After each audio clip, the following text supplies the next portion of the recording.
15 ఏళ్ళలో ప్రత్యేక హోదా అన్నది నువ్వే, పాచిపోయిన లడ్డూలు అన్నది నువ్వే, కమ్యూనిస్ట్ కి జై అన్నది నువ్వే, వెంటనే బీజేపీని అతుక్కున్నది కూడా నువ్వే, ఉత్తరాది అహంకారమా అని అన్నది నువ్వే, ఇప్పుడు అక్కడికి వెళ్లి ప్రచారం చేసేది నువ్వే, మన నుడి మన నది అనేది నువ్వే, ఆ తర్వాత బహుభాష అనేది నువ్వే, హిందీ గోబ్యాగ్ అన్నది నువ్వే, హిందీ షుడ్ కమ్ అనేది నువ్వే, ఇంగ్లీష్ వద్దన్నది నువ్వే, ఇప్పుడు హిందీ కావాలంటున్నది నువ్వే, కులాలు లేని రాజకీయం అనేది నువ్వే, కుల భావంతోన ఓట్లు వేయమనేది నువ్వే, విప్లవం అని ఊగింది నువ్వే, ఇప్పుడు సనాతనమని అరుస్తున్నది నువ్వే.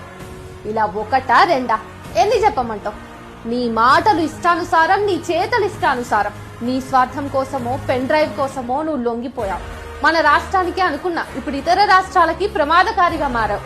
నీ వల్ల ఈ రాష్ట్రం ఎంతో నష్టపోతోంది. నీదొక సిద్ధాంతం లేని రాద్ధాంతం, ఏదారో తెలియని ప్రయాణం నీది. నీతో పాటు ఒక తరాన్ని నాశనం చేస్తున్నావు.